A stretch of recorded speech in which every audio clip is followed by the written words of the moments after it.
নমস্কার, আমি জ্যোতিষী শ্রী গৌর ভট্টাচার্য। হ্যাঁ, থাম্বনেলে ঠিকই পড়েছেন যে মীন রাশির জাতক বা জাতিকাদের জন্য এই আগস্ট মাসের শেষ 16 দিনে এই 4টে ঘটনা ঘটবেই ঘটবে। কী কেমন 4টে ঘটনা জানতে হলে ভিডিও শেষ পর্যন্ত মনোযোগ সহকারে শুনতে থাকুন। আর আপনি কোথা থেকে আমার ভিডিওটা শুনছেন বা দেখছেন অবশ্যই কমেন্ট বক্সে আপনার লোকেশনের নামটা লিখে দিয়ে যান, তাহলে বুঝতে পারবো কোথায় কোথায় আমার ভিডিওটা পৌঁছাচ্ছে। আর আমি জ্যোতিষী শ্রী গৌর ভট্টাচার্য। আমার চেম্বার হলো সারা ভারতবর্ষে একটাই চেম্বার। প্রত্যেক দিন আমি একই জায়গায় বসি, প্রতাপবাগান, 6 নম্বর সরণি, বাঁকুড়া। যারা আসতে চাইছেন দেখুন উপরে নাম্বার দেখা যাচ্ছে, সেই নাম্বারে যোগাযোগ করে আসুন। বা যারা অনেক দূরে থাকেন, যাদের পক্ষে আসা সম্ভব নয় বা আসতে পারছেন না, তারা অনলাইন কনসালটেন্সি নিতে পারেন। অনলাইন দেখাতে হলে কী করতে হবে? আপনার নাম, জন্ম তারিখ, জন্ম সময়, জন্মস্থান, এই তথ্যগুলো আপনি হোয়াটসঅ্যাপ করে পাঠিয়ে দিন। পৃথিবীর মানচিত্রে আপনি যে কোনো জায়গায় থাকুন না কেন, সেখান থেকে বসে আপনি আমার সাথে কথা বলতে পারবেন সরাসরি ওভার ফোনের মাধ্যমে। 1:1 আপনার সঙ্গে কথোপকথন হবে। আর জন্ম তারিখ বা জন্ম সময় কোনোভাবে যদি কনফিউশন থাকে, দুটো হাতের ছবি তুলে পাঠান, হস্তরেখার উপর বিচার করে আপনাকে প্রেডিকশান করতে পারবো বা বলতে পারবো। জ্যোতিষ মানে কোনো ম্যাজিক বা জাদু কিছু নয়। আপনি যে সময় জন্মগ্রহণ করেছেন সেই সময়কার আকাশের গ্রহ নক্ষত্রের স্থিতি বলে দেবে যে আপনার আগামী দিনের রুট ম্যাপ কোন পথে হওয়া উচিত বা কোন দিকে হওয়া উচিত। সেইভাবেই আপনার কিন্তু ক্যারিয়ারের সাকসেস, সফলতা জায়গাটা আসবে। আর প্রথম দেখুন, আমার কাছে দেখাতে হলে একটা কথা মাথায় রাখতেই হবে যে নিজের প্রবলেম, নিজের সমস্যার কথাগুলো নিজে থেকে বলবেন না, বলবো আমি, পথ দেখাবো আমি। প্রত্যেকটা ভিডিও দেখবেন বলি, আপনি জন্ম তারিখ, জন্ম সময় পাঠিয়েছেন, ব্যাস এনাফ, এবার থেমে যান। আগে আমাকে বলতে দিন। আগে বলবো না অতীত জীবনের কথা, তারপরে বলবো বর্তমান জীবনের কথা, তারপরে বলবো আপনার ভবিষ্যৎবাণী। অতীতের কথাগুলো মিলিয়ে দেখুন আপনার সাথে ঘটছে কিনা, বর্তমানে কথাগুলো মিলিয়ে দেখুন ঘটছে কিনা, তারপরেই আপনি ভবিষ্যৎবাণীর কথাগুলো মেনে চলবেন বা ইনস্ট্রাকশনগুলো ফলো করবেন। এইভাবেই প্রেডিকশন করতে ভালোবাসি। দীর্ঘ 2010 সাল থেকে একই প্রফেশনে যুক্ত আছি। আমার সম্বন্ধে আরও জানতে হলে গুগলে গিয়ে সার্চ করে লিখুন অ্যাস্ট্রোলজার গৌর ভট্টাচার্য, সেখানে সমস্ত তথ্য জানতে পারবেন। প্রথমে মীন রাশি সাপেক্ষে আমি গ্রহগত স্ট্রাকচারটা একটু বলে নিই। রাশির দ্বাদশে আছে রাহু, রাশির উপরে আছে শনি, এবং চতুর্থে আছে মঙ্গল, পঞ্চমে বুধ, বৃহস্পতি, এবং ষষ্ঠে আছে কেতু, সপ্তমে আছে শুক্র। এই গ্রহগত স্ট্রাকচার। দেখুন মীন রাশি সাপেক্ষে শনির সাড়ে সাতি নিয়ে অনেক কথা শুনেছেন। কারণ শনির সাড়ে যাদের জন্মছকে শনি শুভ জায়গায় আছে তাদের সাড়ে খারাপ ফল কিন্তু যাবে না। যাদের শনির ভালো শুভ স্থানে আছে, শুভ গ্রহের সঙ্গে আছে, তাদের কিন্তু খারাপ হবে না বা তাদের কিন্তু খারাপ যাবে না। আলটিমেট শনি যে সাড়ে নিয়ে এত চিন্তা বিষয় নয়।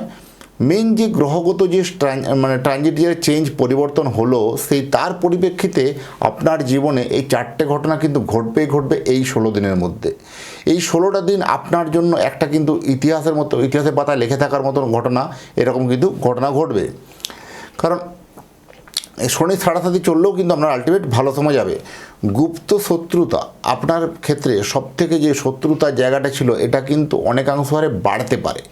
কারণ এই শত্রুদের জন্য আপনার এত নাম, এত যশ হওয়া সত্ত্বেও, বা আপনি যতটা পরিমাণ খাটছেন, পরিশ্রম করছেন, কর্মের জায়গাতে এত কিছু এফোর্ট দিচ্ছেন, সেখানে তবুও নাম পাচ্ছেন না। কোথাও যেন আপনাকে বদনাম করে দেওয়া, বা কোথাও যেন আপনাকে ঠকিয়ে দেওয়া, বা কোথাও যেন মনে হয় আপনাকে একটু অন্তরালে রেখে দেওয়া, এরকম ঘটনা মেবি ঘটার সম্ভাবনা বেশি।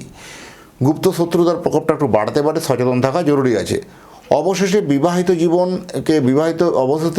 জীবনে যথেষ্ট কিন্তু এখানে একটা সুখ শান্তি কিন্তু আসবে। যাদের ম্যারেজ লাইফ নিয়ে যাদের কমপ্লিকেশন বা প্রবণতা যাদের ছিল, যেহেতু সপ্তম স্থানে শুক্র বসেছে, শুক্র নিচস্থ হলেও আপনার জন্য কিন্তু ম্যারেজ লাইফে হ্যাপি লাইফ কিন্তু নিয়ে আসবে। বিবাহিত জীবনে যাদের ম্যারেজ লাইফ নিয়ে একটু টুকিটাকি প্রবলেম ছিল, বা যাদের মিসআন্ডারস্ট্যান্ডিং হওয়া, দুজনের মধ্যে মত পার্থক্য হওয়া, এই যে প্রবলেমগুলো ছিল, সেটাও কিন্তু একদম 100% কিন্তু মিটবে। আর আপনি যদি কোনো অরিজিনাল কোনো জেমস্টোন কিনতে চাইছেন, তাহলে আমার যে ওয়েবসাইট আছে www.astrogold.com, এই ওয়েবসাইটে গিয়ে আপনারা রত্ন পারচেস করতে পারেন। প্রত্যেকটা রত্ন অথেন্টিকেট, এবং আমি নিজে হাতে দেখে আপনাকে সরবরাহ করি সার্টিফিকেট সহ। আর এগুলো ক্রেডিট কার্ড দিয়ে ইএমআই করেও নেওয়া যায়। ক্রেডিট কার্ড থাকলে আপনি ইএমআই করেও নিতে পারবেন, সেই অপশান অ্যাভেলেবেল আছে। আর প্রথম বলবো যে বিদেশে যারা বসবাস করে, যারা অনেক দিনে বিদেশে আছেন, যারা বিদেশে গিয়ে চাকরি করছেন, তাদের চাকরি ক্ষেত্রে একটা অনিশ্চয়তার মেঘ কিন্তু তৈরি হতে পারে। সচেতন থাকা জরুরি আছে, সেগুলো একটু বারবার ধরে অ্যালার্ট হতে হবে। সন্তান থেকে আপনার আলটিমেট সুখবর কিন্তু মিলবে। সন্তানের পড়াশোনার ক্ষেত্রে মতিগতি পরিবর্তন, সন্তানের কর্মস্থানে ভালো শুভ পরিবর্তন, সন্তানের কর্মে উন্নতির জায়গা পরিবর্তন, এরকম সন্তানের জায়গাতে কিন্তু আলটিমেট ভালো খবর পাবেন। যারা ব্যবসা করেন, যারা বিশেষ করে এক্সপোর্ট ইম্পোর্টের ব্যবসা, যারা কোনো মেটালের ব্যবসা করেন, যে কোনো ধাতুর ব্যবসা করেন, হার্ডওয়্যার আইটেমের ব্যবসা করেন, অর্ডার সাপ্লাইয়ের ব্যবসা করেন, বা কোনো কন্ট্রাক্টরি লেভেলে যারা ব্যবসা করেন, যারা বিশেষ করে যদি বিশেষ করে প্রমোটিং লাইনে যারা ব্যবসা করেন, হঠাৎ করে ব্যবসায় দেখুন একটা শ্রীবৃদ্ধি লক্ষ্য করতে পারবেন। হঠাৎ করে আয় উন্নতি জায়গায় বাড়বে, আটকে থাকা প্রজেক্টগুলো আপনার কিন্তু সেটা কিন্তু অটোমেটিক সেটা স্মুথলি হতে শুরু করবে। অনেক দিন থেকে আপনার কোনো ডিল ফাইনাল হচ্ছিল না, ডিলটা বারবার ধরে ভেঙে যাচ্ছিলো বা ভেসে যাচ্ছিলো, সেটা কিন্তু আপনার জন্য কিন্তু যথেষ্ট একটা ভালো জায়গায় কিন্তু আসবে। একটু বার্গেনিং বা নেগোসিয়েশন করতে হতে পারে, তো সেক্ষেত্রেও আপনার জন্য ভালো পজিটিভ হবে। আইনি ঝামেলা বা আইনি বিবাদ, বিভিন্ন প্রপার্টি সংক্রান্ত যেগুলো ছিল সেটা কিন্তু অনেকাংশ হারে মিটতে পারে, সেগুলো অনেকাংশ হারে মিটার কথাবার্তা হতে পারে। অনেক দিনের আটকে থাকা কোনো টাকা পুনরায় রিকভারি হওয়া, অনেক দিনের আটকে থাকা কোনো রকম টাকা ফিনান্সের জায়গায় কোনো জায়গায় আটকে ছিল, থমকে ছিল, সেটা কিন্তু পার্ট পেমেন্ট হলো আলটিমেট কিন্তু পেতে শুরু করবেন। সেটা আপনার জন্য একটা যথেষ্ট ভালো সাইন বলবো। আর সবথেকে হচ্ছে রাগ বা জেদকে আপনাকে একটু কন্ট্রোল করতে হবে, কারণ আপনার এই রাগ, আপনার এই অভিমান, আপনার এই জেদকে কিন্তু আগামী দিনে কিন্তু সমস্যার সম্মুখীন করতে পারে। এই কেরিয়ার লাইফে হঠাৎ করে প্রোগ্রেস, হঠাৎ করে উন্নতির জায়গায় দেখতে গিয়েও এটাতে কিন্তু তার জন্য শত্রুতা একটু বেড়ে যাওয়া, এগুলোও কিন্তু একটা কারণ কিন্তু হতে পারে। সচেতন থাকা জরুরি আছে। বিশেষ করে কর্মসংস্থানের দিকে, কর্মসংস্থানের ক্ষেত্রে একটা যথেষ্ট প্রমোশনের জায়গা, বা হঠাৎ করে কর্মক্ষেত্রে পদোন্নতির জায়গা, বা কোনো জায়গায় বদলি হয়ে যাওয়ার জায়গা।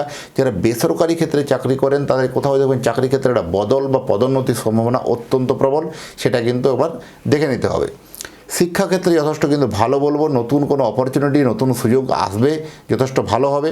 এবং সবথেকে ভালো যাদের ধার বা লোন নিয়ে যারা বারবার চিন্তিত ছিলেন, লোন কীভাবে শোধ হবে, কীভাবে শোধ হবে, এই নিয়ে বারবার পরিশ্রান্ত ছিলেন, সেইটা জায়গাটা যথেষ্ট কিন্তু ভালো বলবো। লোন কিন্তু পরিশোধ, মানে যেহেতু আয় উন্নতি বাড়বে, তাহলে লোনের জায়গাটাও আপনার ক্লিয়ারলি শোধ হওয়ার সম্ভাবনা বেশি। যারা নতুন করে কোনো লোন নেওয়ার প্ল্যানিং করছিলেন তাদের জন্য এই সময় কিন্তু ভালো খবর বলবো। আর আপনি যদি চাইছেন যে আপনার স্নেহের সন্তানের জন্য একটা জন্মকুণ্ডলী বানাতে, আপনার সন্তানের নাম, জন্ম তারিখ, জন্ম সময়, জন্মস্থান, এই তথ্যগুলো পাঠিয়ে দিন। আমি নিজের হাতের লেখা কুষ্টি তৈরি করে, কুষ্টি বিচার করে ডিটেলস আপনার অ্যাড্রেসে বাই পোস্টে পৌঁছে দিয়ে আসবো। এতক্ষণ ধরে অধীর আগ্রহে যারা ভিডিওটা দেখছেন বা যারা শুনছেন তাদেরকে এবং তাদের পরিবারের প্রতি মঙ্গল কামনা করে আজকের ভিডিওটাকে এখানে শেষ করব। নমস্কার।